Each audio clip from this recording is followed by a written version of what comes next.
question I've got with many of these stories is what next? It's a question I'm asking in my own climbing all the time as well. Sometimes the answer's obvious, but there are other times where it's not.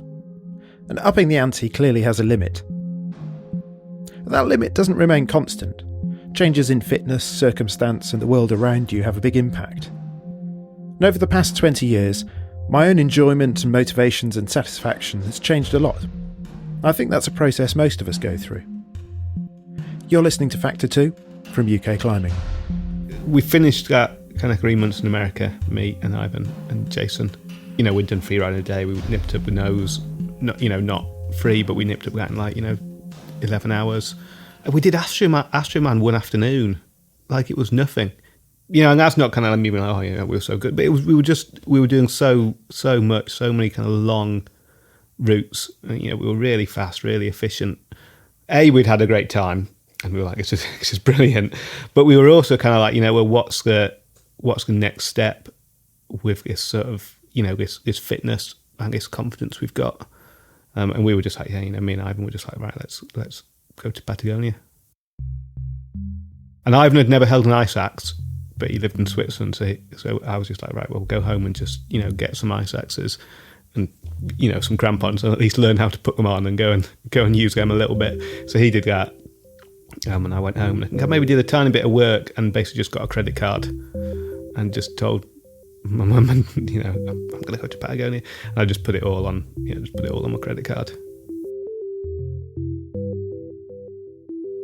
Both my mum and dad were amazing when I was growing up. So, my mum probably influenced my climbing less because she wasn't climbing, but she was very supportive, put a lot of time. Go belaying at crags when she wasn't climbing anymore. But she just enjoyed being out with us. But my dad, so when I was young, he was probably climbing his best when I was probably about 8 or 9, which is probably when I kind of first got really keen on it. It had been very easy, and I could understand from my point of view now if, my daughter didn't really climb much. But if that's when she got keen, I'd have still wanted to do my climbing. I'd want to go off and do stuff which would be too hard for her. Whereas he almost stopped climbing. He didn't stop climbing with his mates because he went to the same crags, but he would almost, if I wanted to climb, he would just climb with me.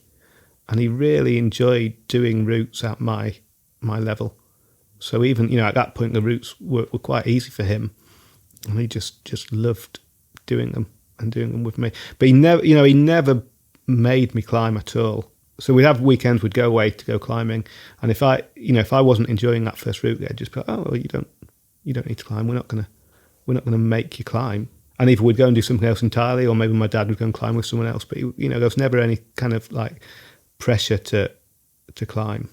And I think that definitely in my case, I climb because I enjoy it. There's no, like I say, I've had that. You've had that success in comps in the past, or had your pitch in the mag. So I never feel like I need to climb to get some kind of worth of who I am, or I'm good. I don't need that don't need that. I don't want to come home and put pictures on Instagram or kind of get that. It's just like, well, it's what I enjoy doing. And, if I'm climbing hard, great. But if I'm not, it doesn't really bother me now. My mum was someone who enjoyed doing easy routes in the mountain, like in the lakes. That was kind of like her favourite thing, was to go and do a severe or a mod or a VS maybe in the lakes, a few pitches long, and not be scared on it and not have a hard time and climb it. And she was like, that's what she liked. And my dad, he liked that, but he liked to get on a route which was almost too hard for him and he never got super scared, but he made out like he wasn't a really bold climber, but he would just witter and yell and make all these noises like he was having a horrendous time. It'd be like with loads of runners right by him, like 10 runners, and he'd be going on about how strung out he was, how scared he was, how pumped he was, all of this, telling everyone, But then afterwards, that you could tell that he loved that. I can remember when I did Great Western for the first time, which is, a classic hard VS at Armscliffe, so near where I was born. I did it in that first year of climbing.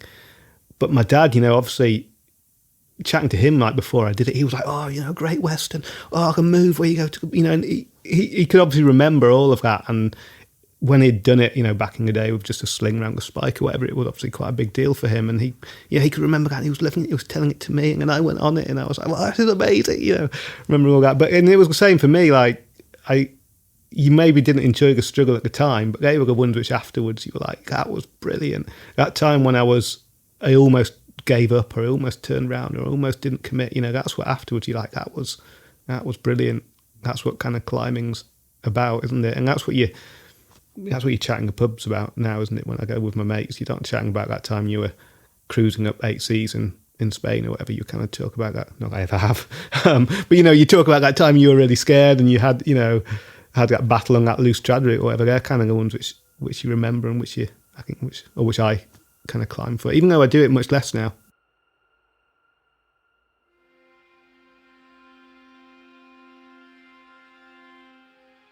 It definitely felt a lot more wild than pretty much anywhere I'd been. I'd been to Greenland, done a big wall in Greenland. I'd done some stuff in the Alps, mostly in summer, but some snowy ones and some rock, big rock routes. So I had done some stuff, but it was me, Adam, and Adam Long who went on that trip, and we turned up, and we hadn't got a huge amount of experience. And talking about that time I drove into Yosemite, the first time I walked into the Torre Valley, it was that same experience. It's much bigger and more wild, but I guess as a climber, I'd seen more stuff back and I'd done El Cap. But, walking up the Torre Valley, I was just like, wow, this is insane. You've got the Serra Torre and Torrega and stuff on your left, and you've got Poncenot and Fitzroy and stuff on your right, and it's just like, wow, this is insane. And particularly for people who are into, big, long, mostly rocky, but, big, steep, technical kind of alpine climbing, you're just like, wow, this is incredible. So that was pretty wild, but we didn't go out like expecting to tear the place up. We went and did one of the easiest routes. We did the Williams Coast Train on Poncenot, so the big snow ramp, probably one of the best routes we've ever done. Really strong natural line, but it's not super hard. The rock on it's like hard VS. The snow ramp's probably no more than grade 4. And there's maybe a couple of mixed pitches in between, but it wasn't a big deal. So that was the route we were kind of aiming to do to get going.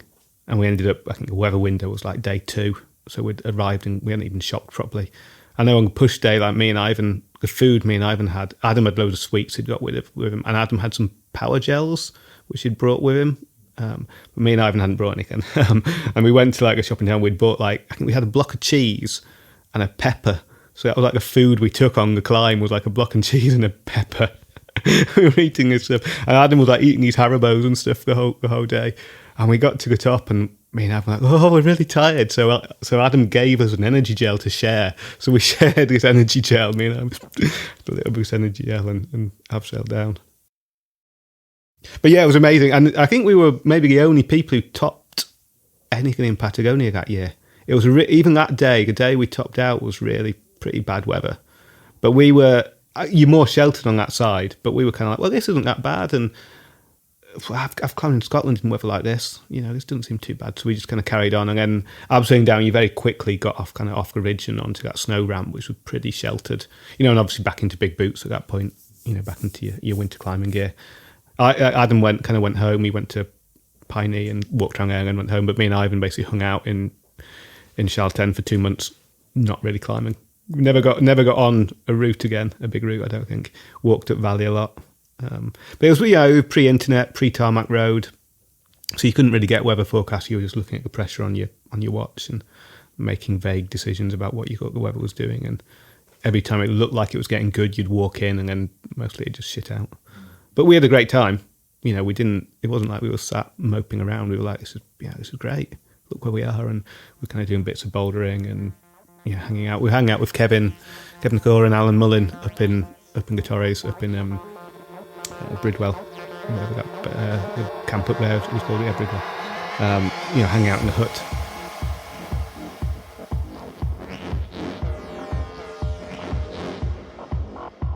It's been demolished now, but that hut was amazing. Like, it was horrible but amazing. It had all this kind of carved telephones, and all the climbers who'd been there for years had kind of, in the bad weather, had tried to make the hut a little bit nicer, so there'd be like little carved mice and little, like a pretend wooden telephone so you could pretend to ring people. And then some people had made like a pizza oven. You weren't allowed to burn wood anymore, so it was kind of useless, this pizza oven, but there was this pizza oven. And we basically made it our own. So all the people who were trekking would come up and try and like hang out in the hut, and we'd just be really, really nasty to them, basically. Kevin would either play techno really loud, or he had Harry Potter on audiobook. So they were like the only two things we'd listen to was either Harry Potter or techno.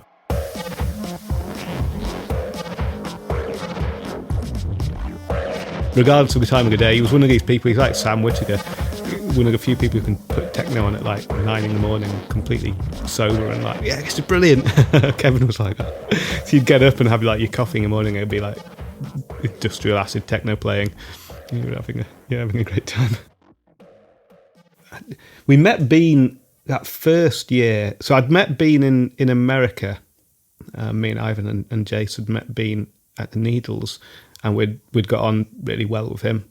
We just hung out and had a few evenings kind of drinking and hanging out. And I think we maybe climbed with him a little bit, but he was kind of with other partners. But we hung out with Bean. And then that first year in Patagonia, we literally came down off Ponce Nut, and we were wandering along the high street trying to get some food, probably because we hadn't been shopping.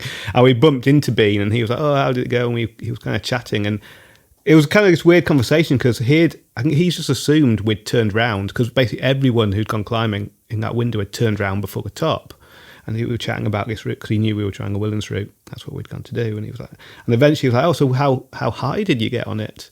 And we were like, "Oh, we got to the top." And I think he was kind of like, he knew me and Ivan were really good on rock because he'd seen us out in America. But I think he was kind of like, "Oh wow, you can actually do stuff in the mountains." He was because, like I said, I don't think anyone else had topped out in that window. I don't think anyone had topped a route that year. So he was like, "Wow, you guys are actually fairly decent." He really wanted to do a Torre Traverse, which hadn't been done at that time. So starting at Stanhart and Punta Heron, Torriega, and finishing up what I guess the top half of the Maestri route on Serra Torre. So he really wanted to do that. And me and Ivan were just kind of like, "Well, yeah, okay." So we went back that second year with that kind of as the aim, which was, I guess, pretty much one of the kind of biggest alpine objectives in the world almost at that point. Of that style, obviously not compared with stuff in the Himalayas, but of that sort of style, it was one of the biggest unclimbed objectives. And for some reason, me and Ivan, Ivan had barely held an ice axe until that year before, somehow we were turning up supposedly off to try this again. But largely that was, Bean's motivation. And he was obviously a lot more experienced than us in that sort of terrain. So I think it'd have been, we never actually had the weather to get on it, but I think it would have been a reasonably good team on it. So El Chalten is a little town. It's got a lot bigger now, I think. It was kind of booming when we were there, so I came back the second year and you could see how even in that time it had changed. And then depending on which way you're going, you either go up to Rio Blanco to go into like the North Pillar of Fitzroy and things like that sort of side of Fitzroy and Punxsutawney, or you go up to Bridwell to go into the Torre Valley. And there were huts at both of them. So back in those days of pre-weather forecast, you basically base yourself up at those camps because you were that much closer to the mountains, which when you didn't have a reliable forecast, you were walking up and down a lot more, and that just saved that time. So it's still another kind of 4 or 5 hours into the bivvies at the base of for the routes. You were staying in tents, but there was this little wooden hut, and basically it seemed like every time like a climber left or had a knackered tent, they'd like just put the tent on the roof of the hut, like just add the canvas there. If they had a tarp, they'd leave it there. So there was like layers and layers of old rotting tarps on the roof. And it still leaked a little bit. And there were these caterpillars that first year, which if they dropped on you, you got like a horrible rash. And there were hundreds of these caterpillars that you'd be sat in the hut and this caterpillar would like drop on your neck and you'd be like trying to fight it off you before you got a big rash. But so you basically hung out there being kind of fairly scundy. We were fairly scundy that year. Maybe partly Alan's influence. But we drank a lot of cheap wine. But you'd have to walk down to town to buy your food, maybe eat a meal out, but then you'd walk back up, that evening. So we'd go to the pub sometimes, and you had to do like a 4-hour walk to the pub and a 4-hour walk after you left it. We left the pub a couple of like mornings at about 2 a.m, me and Ivan, and got kind of halfway back to base camp and then slept in bushes and stuff like that. But yeah, so we never got on the Torre Traverse. Again, conditions were not not great. You didn't, like I was saying, you still didn't have the weather forecast. There's still no internet really in town. I think you could get really slow dial-up, but not to, yeah. And I don't know if there were weather forecasts available, even if you had the internet back then, really. So you're still kind of just playing it a little bit by ear, looking at the pressure on your watches. And we walked up a few times to start the Traverse. So, you'd bivvy, get up early, and basically never got past the Stanhart Col, because you kind of walk up the snow and you get to the col where the more technical climbing starts. And, as you get to that col, you can look over onto the ice cap. And basically, every time we kind of popped our head up, you were either just hit by the wind or you could just see, a wall of clouds and stuff coming forward. So you'd normally hang out there for, an hour or two or less while you decided, yeah, it's really crap. And then we just went back down. But then Bean had been out in Patagonia for like a good month before us, kind of making some film.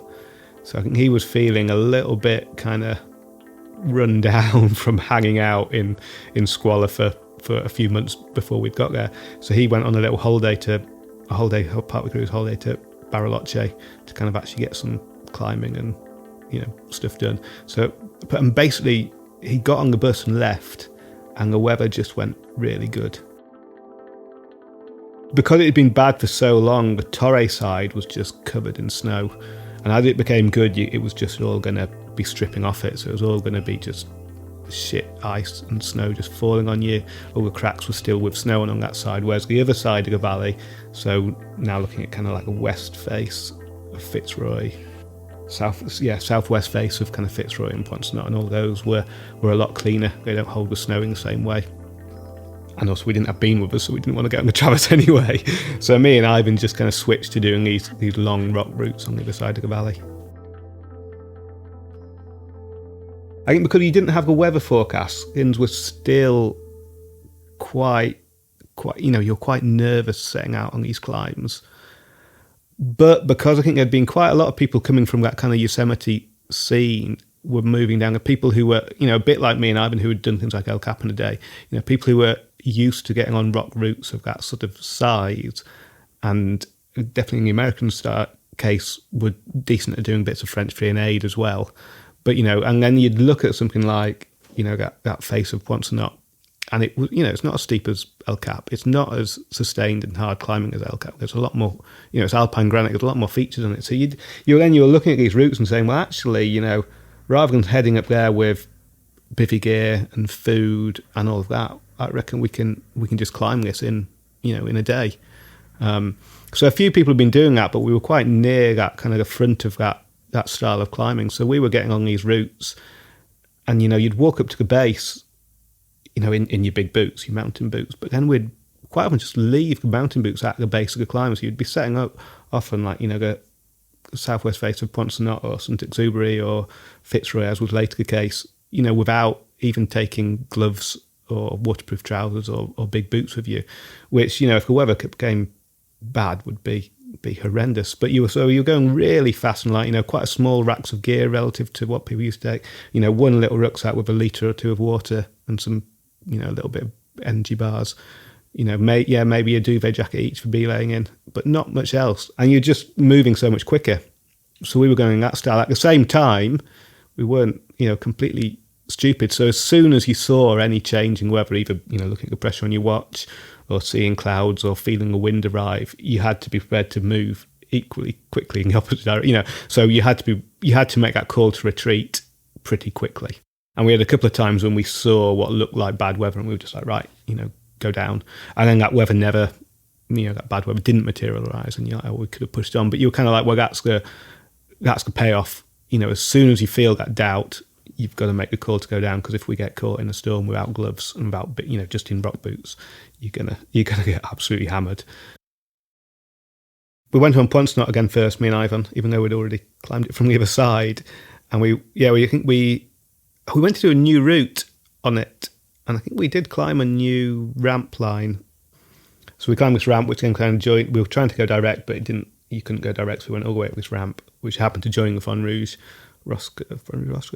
Anyway, joined that, and we went up that a little bit, and that's when we turned around, because we were like, no, the weather's coming bad. So we upside down, we got back to the tent, so I don't know, not super late, like 10 o'clock, midnight, something like that. Obviously, you're upside down placing gear as you go. There's no fixed belay, so you're equipping it, on the way down. You're having the normal epics associated with doing 15, 20, whatever abseils. It can be quite gnarly. But we got back to the tents, and then we woke up the next day and the weather was still good, but we were like, right, well, we can't climb today, so we packed to set off again the day after. So we set off at 2 a.m, and we were going to go and do, I think, the same line, but we got lost on the approach, and we ended up on a different side of the mountain. So we ended up actually where the Fon Rouge started. So we ended up just doing the Fon Rouge all the way to the top. And then we abseiled down, and we managed to lose our abseils from the time before. So we equipped 2 descents down that side of Pointe Snot about 20 foot apart, and had a few little epics with ropes getting stuck and stuff like that. We got back to the tents, and then, you wake up the next day, you get back to the tent at, like midnight, 2 a.m, something like that. The next day it's good weather, but you're like, well, we can't climb today, so we planned to go off the next day, and we did a new route on St Exubery. So we went really, really light on that one. And then we got back to the tent, so we were like, well, we've run out of food. We've not got any more food up here, so we walked back to base camp. Well, we didn't have any food, so we carried on. We went back to town. We were like, wow, this is amazing. We've done, a couple of routes. I think we were doing them all free. One of them was a completely new route. One of them was like second descent, the Fon Rouge. And maybe first free ascent, I don't know. We were like, yeah, brilliant. So we went out partying, and we stumbled back and went to sleep. And then at about 6 a.m, Bean had got back from Bariloche, so we were like sleeping behind this hotel where I think Bean knew the owners. So we were sleeping, and Bean came around and was like kicking us awake at 6 a.m, and he was just so keen to go climbing, because obviously he's had his little break, and we were like we were just knackered. And he was like, right, we'll go and do a new route on the west face of Fitzroy.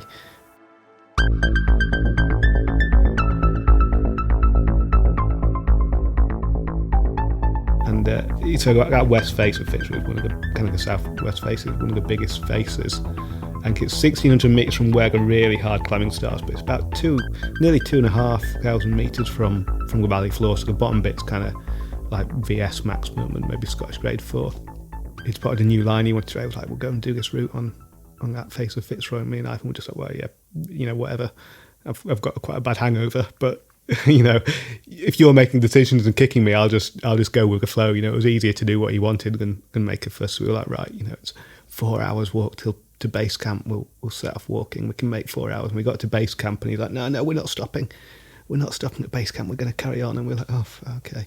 Another 4 hours to the bivvy, across this Tyrolean along the glacier and stuff. So we're like, right. And then 4 hours, and we got to the bivvy, and he's like, no, we're not stopping. We're not stopping. Let's keep going. So we carried on, and we got to like the start of, the base of Fitzroy, and we were like, we're on bivvy here. And he's like, no, let's push on a little bit. So we pushed on a little bit. We did like the bottom, I don't know, like 800 metres of this kind of relatively easy climbing.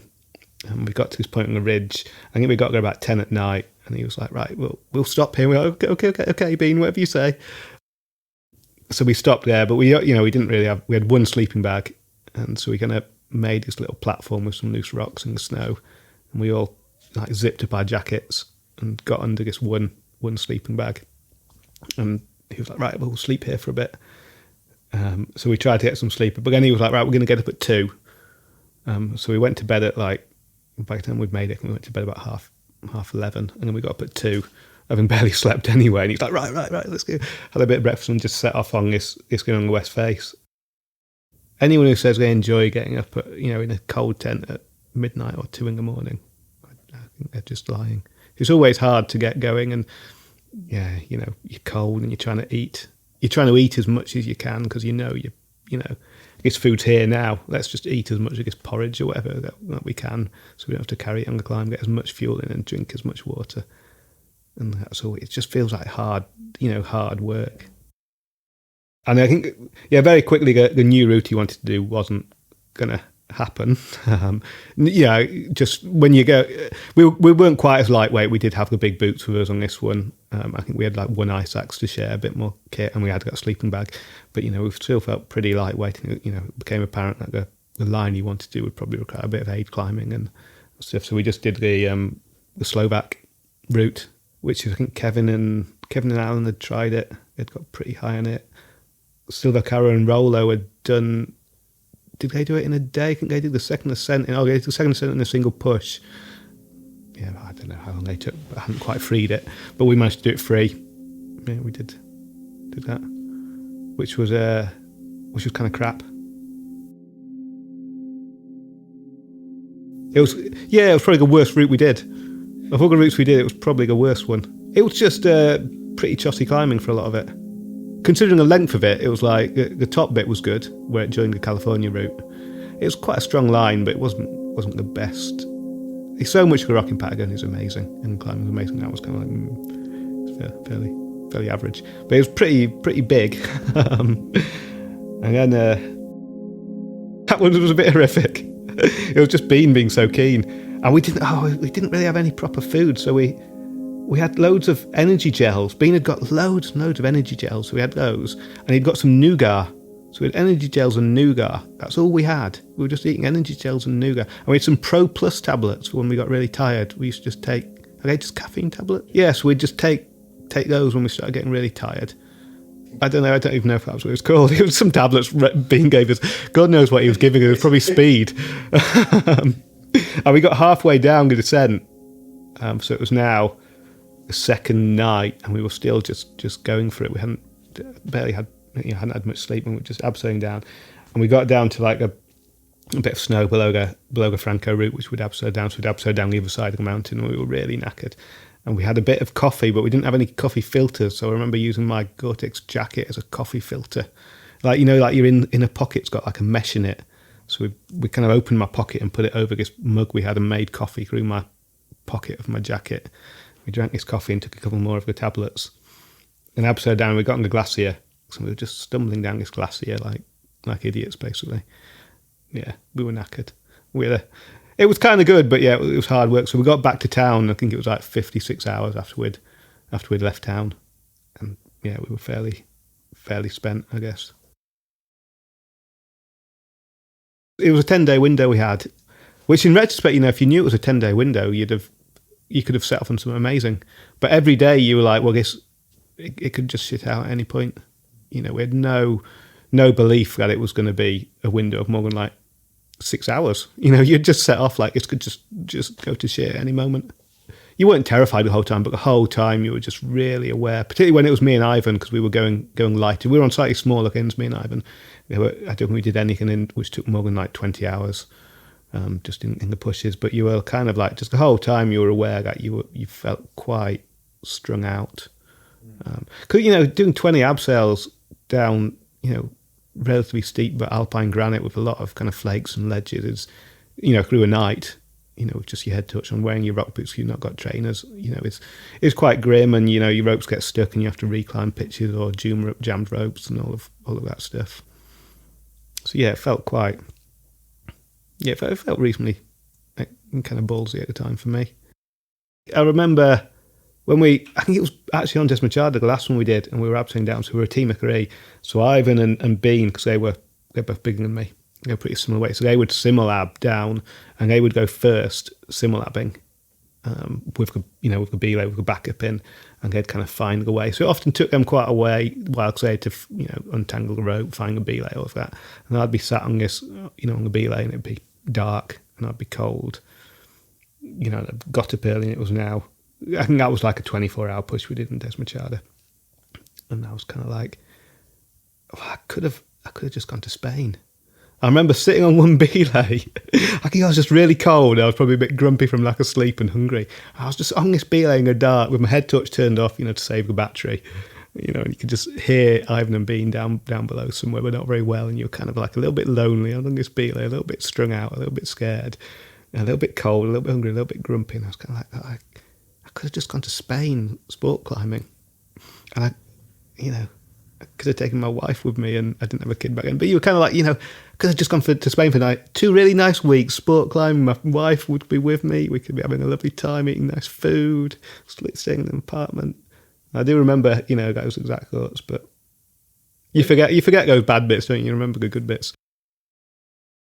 And when I look back at how light we went on some of the climb, like leaving big boots and gloves behind, it's it feels pretty ballsy, particularly when you know where you've not had that forecast saying it's going to be good for 2 or 3 days. You're kind of setting off going, well, it could crap out in, you know, and you're setting off in the dark on these routes. You know, you get up at 2 a.m, you know, typical alpine sort of stuff. You know, you're approaching the dark and first few pitches in the dark, so you're not even sure when you're going to see, you know, any clouds developing. You know, we could be on pitch 15 before we see the weather's bad, and then we've got 15 pitches of abseiling to do in a storm. I had a week right after my daughter was born, when she was like 1.5, when I went to do the north face of the Eiger, so just the classic route in winter. And I was so excited about going. I think, you know, like I say, I think she was probably like 18 months, something like that. So I don't think I hadn't been away in that time. So the idea of this holiday, I was just so excited before I went. And then I got there and I had 2 things happen. So one, I found this hard to believe at the time, but I missed her. I missed being away, which, you know, I was doing quite a lot of the care at the time, of the childcare, and she wasn't the easiest baby. And you love your kid and you're going to miss them. But I didn't expect to miss her kind of so quickly. I expected to be like, oh, I miss her, but it's great being here. And I was like, oh, yeah, I really kind of miss my daughter and my family. This is weird. And then we never got the weather to get on the Eiger. But I was kind of like, I was almost glad in a straight. I was almost like, actually, I'm not sure if I'm in the right headspace to get on that. You know, it's not a super big hard thing. You know, it was the classic route, but it's still, I guess, you know, still something quite big, quite gnarly. And I was just didn't. I think he almost didn't want to be on it. Not that we did get on it, but, you know, I think I was kind of like, actually, I'm not sure if my head's right for being here.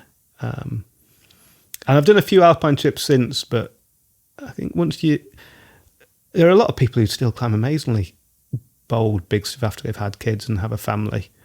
But I definitely find it affects me more than it used to. I don't know if it affects me more or less than other people.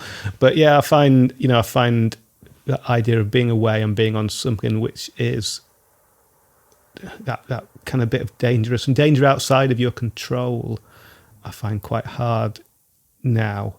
Whereas in the past, I'd have been... I guess in the past, you would just maybe not think about it, you know, like those times in Patagonia or stuff. You would think about the weather, and you would think, but you wouldn't be like, oh God, what, you know, you wouldn't be going over in your head, oh God, what's going to happen if the weather gets bad and we get stuck up there and then this happens and then I'm going to end up dying. You know, that you weren't going through that step all the time. Whereas once I had a wife and kids, it seemed like you did start to go through those steps in your head.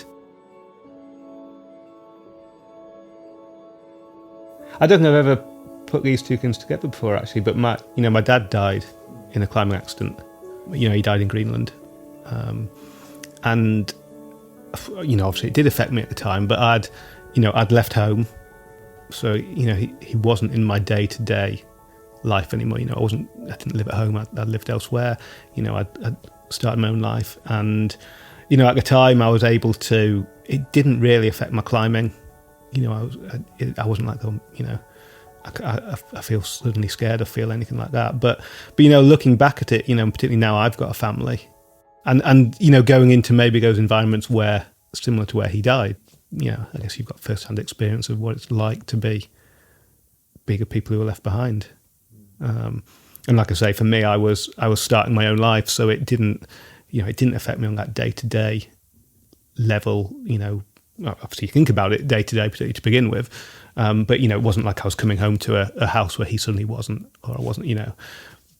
But you know, particularly with my mum, you know, you see, you know, I was the person who had to phone her up from Greenland and tell her that my dad, her husband, had died, you know, and you know, obviously that's one of the most horrendous things I've had to do, and you know, yeah, you know, I see that for her, and you can, you know, that's horrendous. That's affected her the rest of her entire life.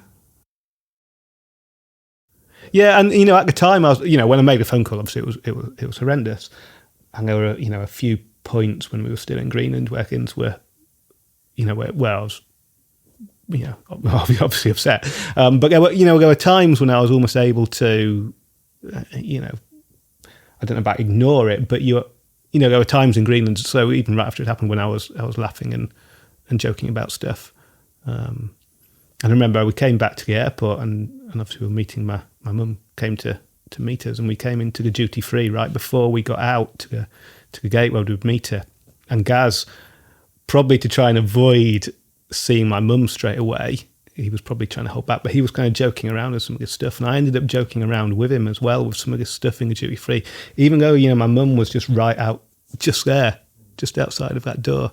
And I think it was because I was able to maybe not ignore that he'd died, but I felt like, not that I'd moved on or other things, but I was like, well, quite pragmatic about it. Maybe he's gone, it was horrible, but I've still got my life, I've still got stuff to do, and just aware that she was right outside, and for her it was going to be very different. She'd be going home to an empty house every night and not having him there, and that as soon as I went out through that door and saw her, it was going to be very kind of real for her, and it was just like seeing it for her was the thing I liked the least. A couple of weeks later I was back at uni, and I was able to hang out with my mates and go climbing, and kind of like, almost until now I feel like it hadn't really affected me, but having talked about those big routes, and not the feelings I get on big routes since I've had the family, combined with those sort of routes, which A is an area where I'm a bit less comfortable, but B it's an area, similar sort of terrain to where he died, and I think it's probably pretty obvious that maybe kind of linked quite well, and I feel like, I kind of dealt with his death quite well. It didn't affect my climbing, but actually I think it probably did affect it in that way, and also in my kind of views to if I had an accident and left my kid and my wife alone. Climbing's often been a compartment in my life. It's an escape from the rest of the world. It's exercising control over the things you choose and letting go of control with others. It strikes me that the ability to separate and resolve these things is one aspect of what's made Ben such a good climber. That feeling at the end of a run out, unsure of the next move, no course for retreat, and that rising panic that renders good decision making impossible, isn't so different to grief. Like many things in life, you try to take control of the things you can and learn to recognise when it's okay to let go. You've been listening to Factor 2 from UK Climbing. I'm Will Treasure. Thanks for listening. I did Parthian shot. I think I got my wife to pick my daughter up from school that day. But I dropped my daughter at school, and I can almost see school from the crag. I can almost see my house, and I was able to do that, which was a pretty bold thing. I've done other bold routes. So I've not found that issue on rock routes at all. So I don't have that kind of that process in my head, and I guess maybe it's because it's in the steps are much more in your control. You're choosing to do a bold climbing, you're choosing to commit to it, or choosing to make those moves, and there's objective dangers potentially in like a hold can snap or whatever, but they're much more in much more controllable. Well, when I was moving into those alpine environments, which also I know a lot less well, it's not my natural. I started off as a rock climber, and I've done bits of these snowy alpine things, but it's not where I'm from. And I guess that mix of being slightly out of your comfort zone and a lot more objective danger just didn't seem to sit well with me. Factor 2 now has a Facebook page if you'd like to find some bonus content or a little bit more from behind the scenes and what's coming up.